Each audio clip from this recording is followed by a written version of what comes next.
Right, so if y'all don't know who Puntin is, Puntin, y'all gotta go check him out. My brother Puntin. If you are familiar with Texas music, Houston, Texas music in particular,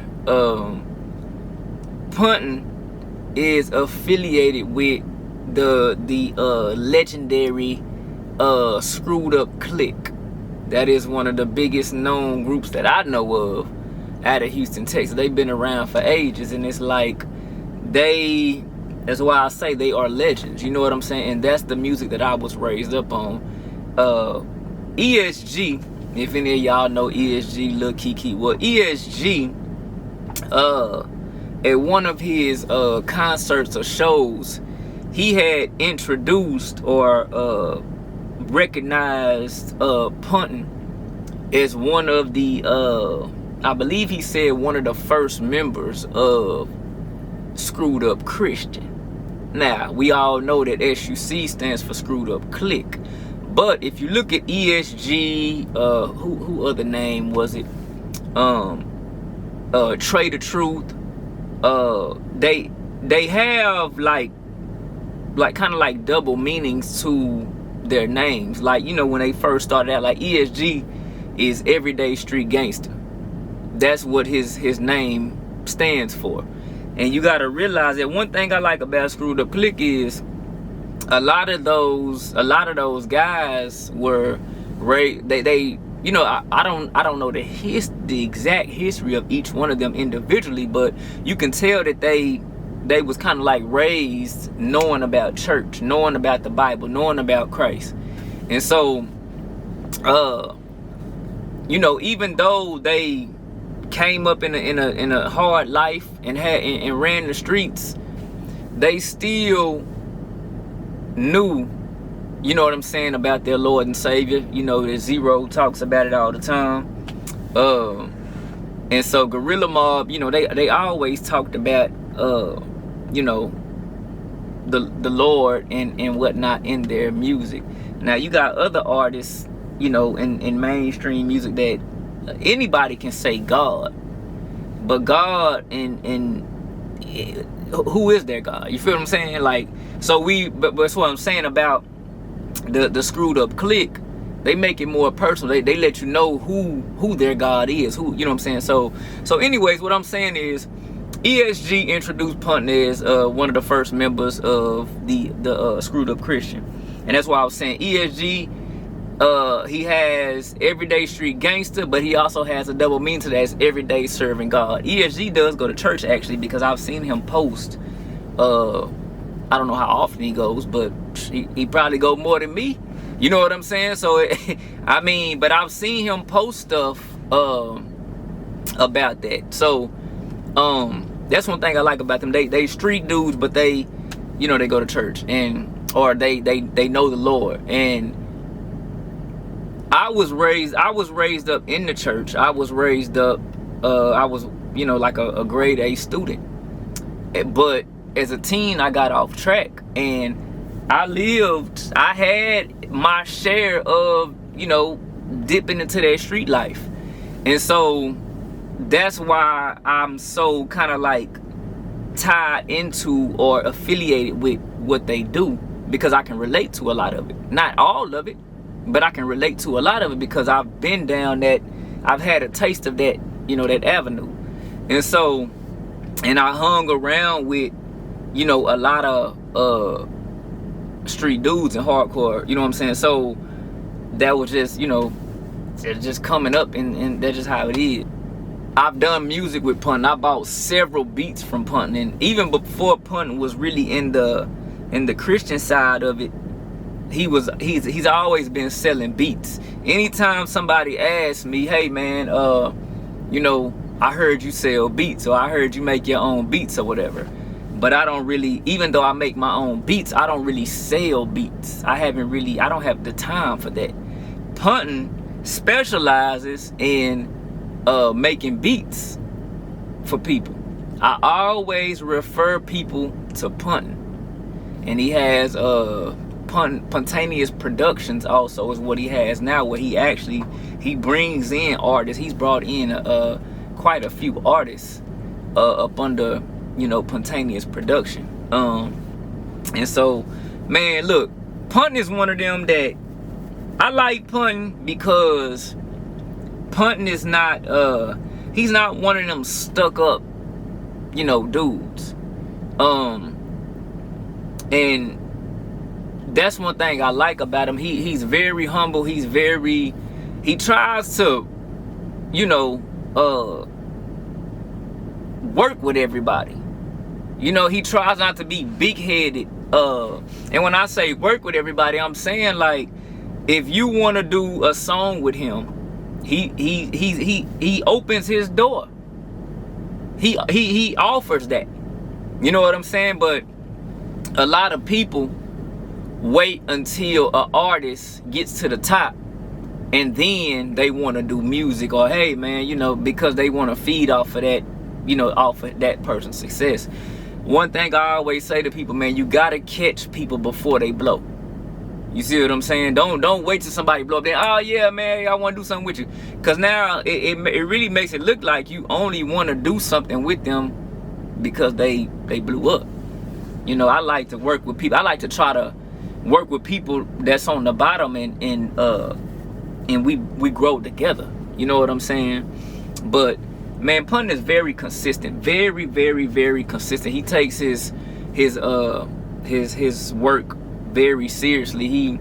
Man, I don't know the time frame of it, but this dude, look, if you go and search Puntin on any platform, this dude drops an album like what, every 3 months? I know he don't go more than 6 months without dropping an album. I'm pretty sure it's like every 3 months he drop an album. And I mean, he got so much work done now. It's like hard work pays off. He got so much work done now. It's gonna come to a point where he ain't even gotta release nothing else. Or he can just go to releasing an album every year. And he'll still do numbers. The man catalog is big. And man, Puntin is he's a team player. He also has now, he has like, I say Puntin University, but he has like where he's up under his Puntanious Production. He has where he's like coaching and helping other artists. He's grown to that level now where he's offering these services. And I mean, you think about it, man. You can't stay a bottom feeder forever. You can't keep giving the game for free forever, because you won't grow. You see what I'm saying? So people take you more seriously when they're paying for whatever it is you do. If you're offering, like, for example, if you tell somebody, hey man, I do a song with you, and they got other things going on, they're gonna put you on the back burner. And they gonna keep putting you on the back burner and wasting your time. And they might be like, hey man, yeah, come on out. And then you get out there and, oh yeah, I had to cancel because my wife did this, or hey man, I got something going on. But I promise you, if them people paying for what they do, ain't nobody finna, they not finna cancel because they gonna lose their money. People take you more seriously when you are charging. That's how you find your real fans, your diehard fans, your serious fans, because them are the ones that are gonna pay for that same work. You know what I'm saying? That same work. That what people fail to realize is, when we're first coming into the game, when we're first trying to get noticed and trying to get, you know, people's attention and let people know, hey man, I'm ready to work. People fail to realize that a lot of times we offer our services for free, but we begin to invest in ourselves and spend money on better equipment and spend money on taking courses. Puntin has graduated with, I think he got 2 degrees now. And so he knows this business. He knows the marketing. He knows beat making. He knows all this stuff. If he's investing into himself and what he's doing, like, in order for him to keep doing what he's doing, and in order for him to go full time in it, he has to start charging. He can't just keep offering his services for free. And that's the way that I am, man. You know, I've invested in myself. I've invested in my equipment. I have Hollywood grade stuff. if you look at, if you watch Puntin, you will see him in a lot of photos and videos with a lot of screwed up clique people. And you know, and I really like it because screwed up clique, they still respect him, especially like ESG. They still respect him in what he does. You know what I'm saying? And Puntin is Puntin, like I say, Puntin is not one of them stuck up dudes. He's very understanding of other people's perception and view of life and way of life. You know what I'm saying? And that's one thing we have to realize, man. Instead of trying to just point fingers at everybody and say, hey man, y'all doing something wrong and y'all doing something, like, I like to point fingers at myself and say, hey man, this is what I'm doing wrong, don't be like me. You can get more you can make more of an impact like that. Instead of pointing fingers at this person, that person, all that's gonna cause them to do is point fingers at you. So if we point the finger, if we start out pointing the finger at ourselves and saying, hey man, I done been down that road, hey man, I done did this, hey man, I done had my share, hey man, I mistreated women, hey man, like, when you start doing that, people start to be like, man, like, you right. You know what I'm saying? Like, man, you know, like, they start to see you as like a role model. You feel what I'm saying? And that's what Puntin is, man. He sit up there and talk about, he gives you his testimony, his life story. And that's what I try to do, man. You know, when I first came into you know, the Christian rap world in 2008, I had came from a life of glorifying sin and living that street life as a teenager. I'm not gonna say I was a like one. I ain't gonna say I was just the hardcore. No, I wasn't that. But I ran with a lot of, you know, a lot of serious, real people. And it was getting to that point, you know, and it just come to a point, man, where, you know, you gotta decide, you know, what you gonna do. You gonna be a follower, or you gonna be a leader. And sad part about it is a lot of times when you become, when you take a step back, or when you stand out, when everybody's doing this and you say, hey man, I ain't gonna do this no more, I'm gonna do this, and you the only one, it's only you and 3 other people over there doing that, and you got 50 people over here doing this, y'all are going to be the ones that are looked at like y'all are in the wrong. You see what I'm saying? So like I say, man, it come to a point, man, like, Puntin is at a international, like, worldwide level. You know what I'm saying? And like, with somebody like me, I feel like me and Puntin have similarities because I've been elevating, I've been stepping up my game as well. And Puntin knows that. You know what I'm saying? I'm one of those, I don't want nobody to do the work for me.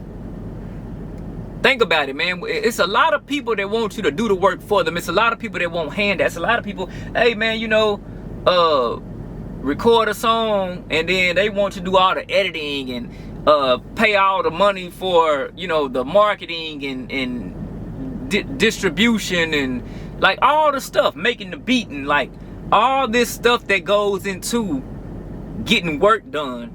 If it's like Nelly, for example, and I hate to call names, but I'm just saying, I feel like I don't know the full story, but it was certain parts that I heard about Nelly and how for the longest he was kind of like the main one that was kind of like holding up the group. And he was like, you know, and that's probably why he's so successful like he is now, you know, because he was the one that was kind of doing all the work. But at the same time, that puts all the load on one person. So you got, if you got, for example, 5 people in a group, and a lot of people are putting in like 5%, But you got this one person that's putting in like 85 to 100%, 85 to 95% or whatever. And it's like, that's too much stress and strain on one person. So anytime the rest of the group falls off or something like that, you got this one person taking everything that they've built up and trying to distribute it to the other people in the group to try to keep them afloat. And it shouldn't be like that, man. And that's what I'm saying. Like, it get to a point, man, where, you know, if everybody is not equally contributing, like, now I know there's certain situations where people might not be able to, but are we making excuses, or are we actually trying? Like, for example, for the longest, you know, on my days off, I would sit in my apartment, read my Bible, do YouTube videos, and do music. That is what I did every week. On my days off, I worked 4 days, I had 3 days off. On them 3 days off, I was going hard. While everybody else was out, going downtown, sitting up watching TV, I was on YouTube researching stuff. I was on the internet, Google, researching stuff, looking up stuff in the Bible. And that's what I'm saying when it comes to Christians. They go to church every Sunday, give their tithes every Sunday, and they still don't know or don't understand a lot of things that I know and understand in the Bible. It's one thing to go to church. It's one thing to sit up and let the pastor read the book to you. It's another thing to get into it for yourself and study to show yourself approved. You see what I'm saying? Like, it's a difference. So that's the thing, man. When it comes to this music, when it comes to leveling up, when it comes to, are you trying to dissect and really learn music? Are you trying to be the producer? Are you trying to be the CEO? Like Lil Flip said. When Lil Flip came into the game, he was talking about he was a CEO. He wasn't just another rapper. He was ahead of the game. That's why Flip is still ahead of the game. You see what I'm saying? And a lot of times when you are the CEO, you can fall and still get back up. But you look at a lot of these artists that are signed to labels. They be up here 1 minute, and then the next minute they be bankrupt. They be the hottest thing trending, and then you never hear about them after like 5 years. You never hear about them anymore. Because they not thinking, they're not dissecting the game plan. They're not trying to become CEOs. They're not trying to level up. They're not trying to go to school and learn. All we know is women, clubs, money, cars. Like, that's all we know. You gotta invest in yourself. When you're passionate and serious about something that you're doing, that's what you gonna do. You gonna go out there and spend that extra money on a high quality, a better quality camera. You gonna go out there and spend that extra money on better lighting. You gonna go out there and spend that money on a better computer. You gonna go out there and spend that money on a better microphone, a better preamp. You see what I'm saying? When you're serious about it. Now I know we all can't do those things, and a lot of us don't like I say, man, a lot of people sit around in the TV. Yeah, Americans spend a lot of time watching TV. But then when it come to this dude right here, he do music. Hey man, can you help me do a song? Hey man, teach me how to do it. Like, they want the game for free. And they want you, the thing that trips me out is they want you to explain it to them in 5 minutes. 5 or 10 minutes. They probably less than that. They want you to explain everything that you know and everything you done learned in your 4 years. You got a PhD or a master's degree, and they want you to explain everything you know about music or filming or whatever it is in 3 minutes. That's not a serious person. Some people do music and some people want to be influencers because it's the next thing trending. They don't really want to do it full time. They don't really want to do it for a lifetime. They just riding the wave because everybody else is riding. Oh man, look what everybody over there doing. And they go do over there. And then everybody come over here. Oh yeah. People don't know what they want to do. They're lost. But if you find out what you really like and what you're really passionate about doing, you don't have to keep following the wave and following the crowd. You ride your own wave. And even when, see, a lot of people, they want to ride the biggest wave. Bam, the biggest wave. Bam, the biggest wave. Bam, the biggest wave. And what's going to happen is you're going to end up so far out there in the middle of that wave is going to take you so far out into the depths of the sea, you're going to get lost. But see, the thing is, what people fail to realize, if I ride my wave and then my wave brings me to shore,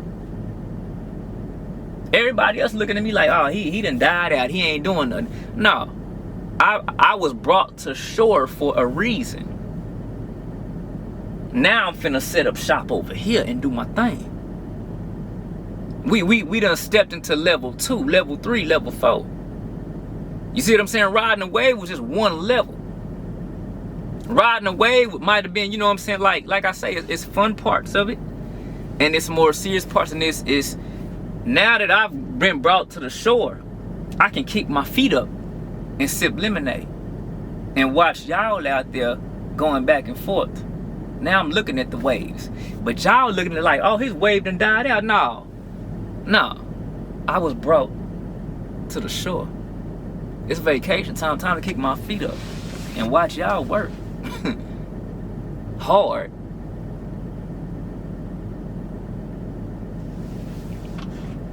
While I work smarter.